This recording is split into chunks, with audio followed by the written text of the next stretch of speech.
V D Satheesan ആദ്യം പ്രതികരിക്കേണ്ടത് phone ചോർത്തലിനെതിരെയാണ്.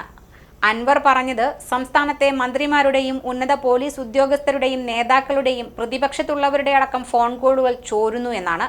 ഗുരുതരമായ സംഭവമാണിത്.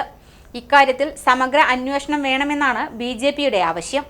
V D Satheesan ഇക്കാര്യത്തിൽ അന്വേഷണം ആവശ്യപ്പെടാത്തത് അത്ഭുതപ്പെടുത്തുന്നുണ്ട്. വി ഡി സതീശനെ ഒളിപ്പിക്കേണ്ട പല വിഷയവും ഫോൺ ചോർത്തലിലൂടെ ചോർന്നുവെന്നാണ് ഇതിൽ നിന്നും സംശയിക്കേണ്ടതെന്നും വി മുരളീധരൻ പറഞ്ഞു.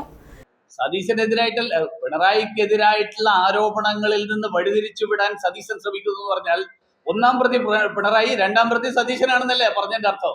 അത്ര നിങ്ങൾക്ക് മനസ്സിലാവില്ലേ? അല്ലെങ്കിൽ പിണറായി കുറ്റാരോപിതനായിട്ട് നിൽക്കുമ്പോൾ പിണറായിയെ രക്ഷപ്പെടുത്താൻ ഒരാൾ ശ്രമിക്കുന്നതിനെ തുറന്നു കാട്ടാൻ ശ്രമിക്കുമ്പോൾ പിണറായിയെ കുറ്റവിമുക്തനാക്കിയിട്ടല്ല ഞാനത് ശ്രമിക്കുന്നത്. പിണറായി കുറ്റാരോപിതനാണ്.